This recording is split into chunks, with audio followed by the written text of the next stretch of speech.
வணக்கம். இன்றைக்கி நம்ம பார்க்க போகிற தலைவர் யாருன்னு பார்த்தோம்னா இரட்டைமலை சீனிவாசன்.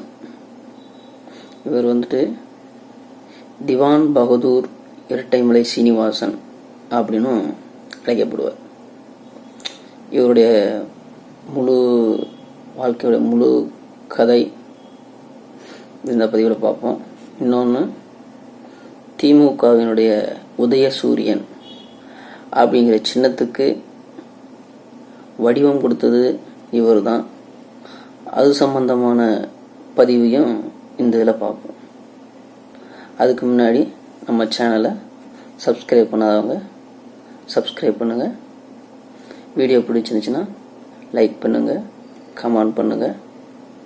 உங்கள் நண்பர்களுக்கும் நம்மளோட சேனலை சப்ஸ்கிரைப் பண்ணுறதுக்கு சொல்லுங்கள். சரி, வாங்க இன்றைக்கி நம்ம இந்த பதிவை பார்ப்போம்.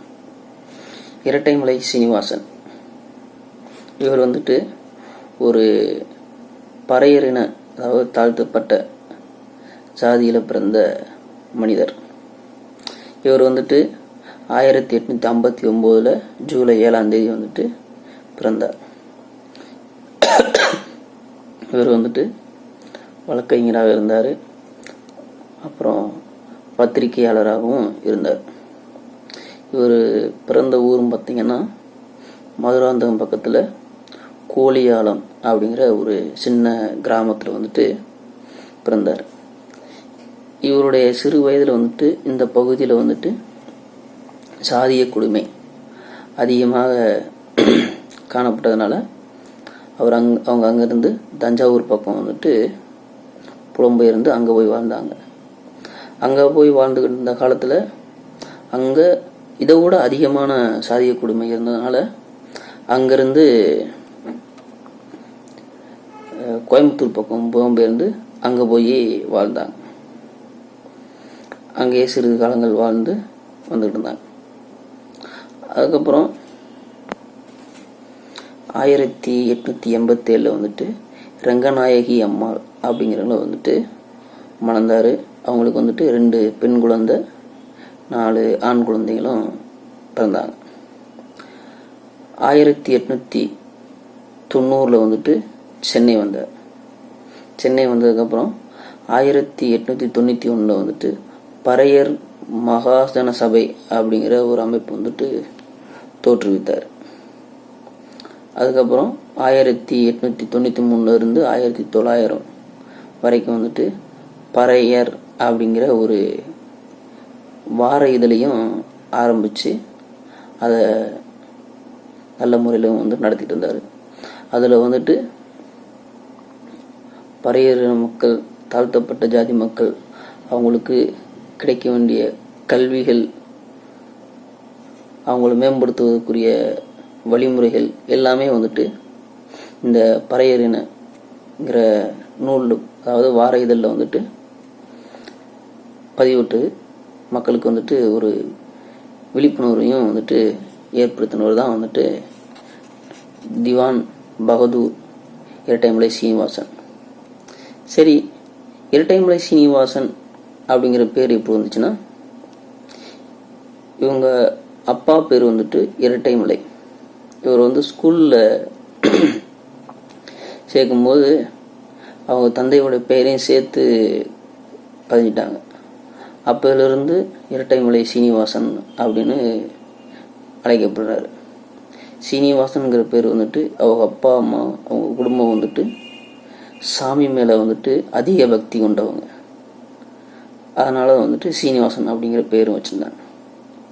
சரி, திவான் பகதூர் இரட்டைமலை சீனிவாசன் எப்படி இருந்துச்சுன்னா, இரட்டைமலை சீனிவாசன் அவர்கள் தங்களுடைய சிறு வயதிலிருந்து கஷ்டப்பட்டது, சாதிய குடுமையால், தீண்டாமையினால் எந்த அளவுக்கு கஷ்டப்பட்டார் அப்படிங்கிறதையும், அவருடைய இளமை காலத்தையும், தன்னுடைய சரித்திரத்தை தானே ஒரு நூலை எழுதுகிறார். அந்த நூலுக்கு திவான் பகதூர் இரட்டைமலை சீனிவாசன் அப்படின்னு வைக்கிறார். அந்த திவான் பகதூர் இரட்டைமலை சீனிவாசன் அப்படிங்கிற அந்த நூலில் இருந்து இரட்டைமலை சீனிவாசன் அவருடைய பற்றி நிறைய விஷயங்கள் வந்துட்டு இப்பொழுதும் வந்துட்டு நமக்கு வந்துட்டு அவரை பற்றிய தகவல் வந்து நமக்கு கொடுத்துக்கிட்டு இருக்கு. இரட்டைமலை சீனிவாசன் அவர்கள் வந்துட்டு 1900 ஆண்டு வந்துட்டு அதாவது தென்னாப்பிரிக்காவுக்கு வந்துட்டு வேலை தேடி வந்து அங்கே போகிறாரு. அங்கே வந்துட்டு நீதிமன்றத்தில் வந்துட்டு ஆவணங்களை வந்துட்டு மொழிபெயர்த்து கூறக்கூடிய வேலை வந்துட்டு இரட்டைமலை சீனிவாசன் வந்து பார்த்துக்கிட்டு இருந்தார். அப்போங்கள அந்த காலகட்டத்தில் வந்து இவர் வந்து தென்னாப்பிரிக்காவில் இருந்தபோது வந்துட்டு 1916 வந்துட்டு பார்ப்பனல்லாதார் இயக்கம் வந்துட்டு தோன்றுச்சு. அதனை ஒட்டி வந்துட்டு 1917 வந்துட்டு ஆதி திராவிட மகாசபையை வந்துட்டு MC ராஜா வந்துட்டு போன்றவர்களால் வந்துட்டு புதுப்பிக்கப்பட்டது. 1921 தென்னாப்பிரிக்காவில் வந்து இரட்டைமலை சீனிவாசன் அவர்கள் வந்துட்டு இந்தியாவுக்கு வந்துட்டு திரும்பிடுறாரு. இரட்டைமலை சீனிவாசன் அவர்கள் வந்துட்டு 1923 வந்துட்டு சட்டசபையில் வந்துட்டு அவர் ஒரு உறுப்பினராக அவரோட சேர்ந்து ஒரு தாழ்த்தப்பட்ட மக்கள் வந்துட்டு ஒரு 10 உறுப்பினர்கள் வந்துட்டு தேர்ந்தெடுக்கப்படுகிறாங்க.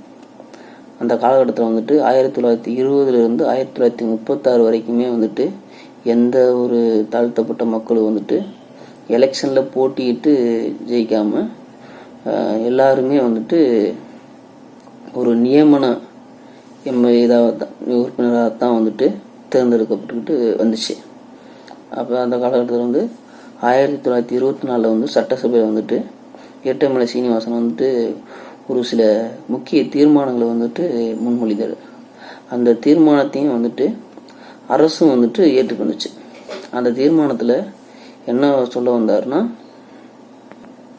அதாவது எந்த ஒரு நபராக இருந்தாலும் சரி, எந்த ஒரு மனிதராக இருந்தாலும் சரி, எந்த ஒரு இடமா இருந்தாலும் சரி, எந்த ஒரு கிராமமாக இருந்தாலும் சரி, பொதுவெளியில் வந்துட்டு எல்லாருமே செல்லணும் அப்படின்னு கூறியிருந்தார். அதாவது தாழ்த்தப்பட்ட மக்கள், அப்போ உள்ள மக்கள் வந்துட்டு பொதுவெளியில் செல்லக்கூடாது, உயர்ந்த சாதியின மக்கள் வரும்போது துண்டை எடுத்து தோளில் போட்டுக்க துண்டை எடுத்துடணும், இடுப்பில் கட்டிக்கிறணும் அப்படிங்கிற கொள்கையில் வந்துட்டு உடைச்சி அவங்களுக்கும் வந்து சமமான உரிமை கொடுக்கணும் அப்படின்னு வந்துட்டு ஒரு அரசாங்கத்துக்கு வந்து ஒரு கோரிக்கை வைக்கிறார். அதுவும் வந்துட்டு அவர் கொடுத்த தீர்மானத்தில் ஒன்று. அவர் வந்துட்டு இன்னொரு கோரிக்கையும் வைக்கிறார். அதாவது சாதிய இந்துக்கள், அதாவது இந்து கோயில், அப்புறம் பொதுமக்கள் கூறுற இடம், அரசு வளாகம், பொது கிணறு, குளம் அப்படின்னு எல்லாத்துலேயுமே வந்துட்டு எல்லாருக்குமே சம உரிமை இருக்குது அப்படின்னு அப்பொழுதே வந்துட்டு ஆதி திராவிடர்களுக்காக வந்துட்டு வகுப்புவாதத்தை வந்துட்டு ஒழித்து எல்லாரும் யாவரும் ஒரு நபர் அப்படிங்கிற ஒரு கோரிக்கையும் வந்துட்டு இரட்டைமலை சீனிவாசன் அவர்கள் வந்துட்டு அரசாங்கத்துக்கு வந்து கோரிக்கை வைக்கிறார். இந்த இதை வந்துட்டு அரசாங்கமும் ஏற்றுக்கிட்டு அந்த கோரிக்கையை வந்துட்டு உடனே வந்துட்டு நிறைவேற்றவும் செஞ்சிச்சு. அதே போல் வந்துட்டு 1922 வந்துட்டு CM ராஜா அவர் வந்துட்டு இவரோட சேர்ந்த ஒரு சட்டசபை உறுப்பினர், அவர் வந்துட்டு ஒரு தீர்மானத்தை வந்துட்டு வைக்கிறார். அந்த தீர்மானத்தில் வந்துட்டு பறையர் பல்லர் என்ற பெயர் நீக்கப்பட்டு ஆதி திராவிடர் என்ற பெயர் வந்துட்டு அரசால் வந்துட்டு அவர் கொடுத்த கோரிக்கையை வந்துட்டு அரசு வந்து ஏற்றுக்குச்சு. இந்த அரசாணை வந்து எண் வந்துட்டு 817 மூலம் வந்துட்டு 25/3/1922 வந்துட்டு பறையர் பல்லர் மக்களுக்கு வந்துட்டு ஆதி திராவிடர் என வந்துட்டு பெயர் மாற்றம் செய்யப்பட்டது. பெயர் மாற்றம் செய்யப்பட்டு 2 ஆண்டுகள் வந்துட்டு ஆகியும் அதோடைய பல பத்திரப்பதிவுகள், பள்ளிகள், அலுவலகங்கள் வந்துட்டு பஞ்சமன் என்ற பதிவு தான் செய்யப்பட்டு இருந்துச்சு. அதை வந்துட்டு அரசு வந்துட்டு உடனே தடுத்து நிறுத்த வேண்டும் அப்படின்னு இரட்டைமலை சீனிவாசன் அவர்கள் வந்துட்டு 25/8/1924 வந்துட்டு சட்டசபையில் வந்துட்டு முறையிடுறாரு. உடனடியாக தக்க நடவடிக்கை எடுக்க வேண்டும் என்று அன்றைய முதல்வர் வந்துட்டு பனங்கல் அரசர் அவர் வந்துட்டு பதிலளிக்கிறார். அதுக்கப்புறம் வந்துட்டு அதுக்கப்புறம் வந்துட்டு பரம்பரை மணியக்காரர்கள் அப்படின்னு உயர் ஜாதியின உள்ளவர். அவர் வந்துட்டு ஆதி திராவிடர்கள் வசிக்கக்கூடிய தெருக்களுக்கு வந்துட்டு போக மாட்டாங்க. எனவே வந்துட்டு இந்த பரம்பரை மணியக்காரர் முறையை வந்துட்டு நீக்கி அனைத்து ஜாதியினரும் ஆதி திராவிடனரும் உட்பட எல்லாருமே வந்துட்டு மணியக்காரராக வந்துட்டு வர்றதுக்கு வழிவகை செய்ய வேண்டும் என்று சட்டசபையில் வந்துட்டு இரட்டைமலை சீனிவாசன் அவர்கள் வந்து கோரிக்கை வைக்கிறார். இதே கோரிக்கையை வந்துட்டு அருந்ததியின சாதியின உறுப்பினரான வந்துட்டு எல்சி குருசாமியும் வந்துட்டு முன்வைக்கிறார். இவருடைய கோரிக்கை வந்துட்டு 60 ஆண்டுகளுக்கு அப்புறம் வந்துட்டு எம்ஜிஆர் ஆட்சி காலத்தில் தான் வந்துட்டு நிறைவேற்றப்பட்டது. இப்போ வந்துட்டு மது ஒழிப்பு போராட்டம் அப்படின்னு சொல்லிட்டு தெரிகிற கூட்டங்களுக்கு நடுவில் வந்துட்டு அப்பொழுதே வந்துட்டு இரட்டைமலை சீனிவாசன் அவர்கள் வந்துட்டு மது ஒழிப்பு அப்படிங்கிறது வந்துட்டு ஒரு மனுவும் வந்து அப்போ உள்ள அரசாங்கத்துக்கும் வந்து கொடுக்கிறாரு. அப்போ வந்துட்டு என்ன சொல்றாருன்னா, மது வந்துட்டு உழைக்கும் மக்களுடைய வாழ்வாதாரத்தை வந்துட்டு பாதிக்கும். இதனால வந்துட்டு ஆங்கிலேயர்களுக்கு வந்து கலால் வரி மூலமா அவங்களுக்கு வந்து லாபம் கிடைக்குது. இதை வந்துட்டு முழுமையா மூட சொன்னா அந்த இப்போ உள்ள அரசு வந்துட்டு மூட மாட்டாங்க. அப்படிங்கிறதுக்காக வேண்டி அட்லீஸ்ட் ஒரு நாள் விடுமுறையாவது விடணும் அப்படின்னு சொல்லி சட்டசபையில் வந்துட்டு சொல்றாரு. அதையும் வந்துட்டு அரசு வந்து ஏற்றுக்கிட்டு 24/9/1929 வந்துட்டு அந்த தீர்மானத்தையும் வந்துட்டு இரட்டைமலை சீனிவாசன் அவர்களுடைய கோரிக்கையும் ஏற்றுக்கிடுச்சு. 1935 வந்துட்டு அம்பேத்கர் அவர்கள் வந்துட்டு தாழ்த்தப்பட்ட மக்கள் எல்லாரையுமே வந்துட்டு புத்த மதத்துக்கு தழுவ செஞ்சார். அப்போது வந்துட்டு காந்தியடிகள் போன்றவர்கள்லாம் வந்துட்டு அந்த இதுக்கு வந்துட்டு எதிர்ப்பு தெரிவித்தாங்க. ஆனால் அந்த கருத்துக்கு இரட்டைமலை சீனிவாசன் அவர்கள் வந்துட்டு ஒரு புதுவிதமான ஒரு கருத்தையும் சொன்னார். என்ன சொன்னார்னா, நாம் தான் வந்துட்டு இந்து மதத்திலேயே இல்லையே, நம்ம எதுக்கு இந்து மதத்திலேருந்து வேற மதத்துக்கு மாறணும் அப்படின்னு ஒரு மாறுபட்ட ஒரு கருத்தையும் வந்துட்டு இரட்டைமலை சீனிவாசன் அவர்கள் வந்துட்டு முன் வச்சார். தற்போதைய திமுகவுடைய உதயசூரியனுடைய சின்னம் வந்துட்டு உருவாக்கல வந்துட்டு முக்கிய பங்கு வகிச்சவர் வந்துட்டு இரட்டைமலை சீனிவாசன் அவர்கள். இவர் வந்துட்டு 1929ஆம் ஆண்டு முதலாக வந்துட்டு சுய உரிமை மாநாட்டில் வந்துட்டு செங்கல்பட்டில் வந்துட்டு நடைபெறுது. அந்த மாநாட்டை வந்துட்டு சின்னங்களை உருவாக்குறதுல வந்துட்டு சீனிவாசனின் இயக்கங்களை சேர்ந்தவர்கள் வந்துட்டு 2 மலைகளுக்கு நடுவே வந்துட்டு சூரியன் உதிப்பது போன்ற சின்னத்தை வந்துட்டு அவர்கள் வந்து உருவாக்குறாங்க. இந்த உதய சூரியனை வந்துட்டு 2 மலைகளுக்கு நடுவில், அதாவது இவருடைய பெயரான இரட்டைமலை சீனிவாசன் அப்படிங்கிற பேர்ல வந்து 2 மலைகளுக்கு நடுவில் வந்துட்டு சூரியன் உதயமாகிற மாதிரி வரைஞ்சி அவர் பேரை குறிக்கிற மாதிரி அந்த உதய சூரியனை வடிவமைச்சார். அந்த உதய சூரியன் தான் வந்துட்டு இப்போ உள்ள திமுகவினுடைய சின்னமாக இருக்குது. இந்த விஷயங்கள் வந்துட்டு இப்போ உள்ள இளம் திமுக உறுப்பினர்களுக்கு வந்துட்டு இந்த விஷயங்கள் வந்துட்டு தெரியறதுக்கு வாய்ப்பு கிடையாது. இதை பற்றியும் தெரிஞ்சுக்கிறணும் அப்படின்னா இந்த பதிவில் வந்துட்டு திமுகவினுடைய உதய சூரியன் அப்படிங்கிற பதிவையும் வந்துட்டு இதில் வந்துட்டு பதிஞ்சேன்.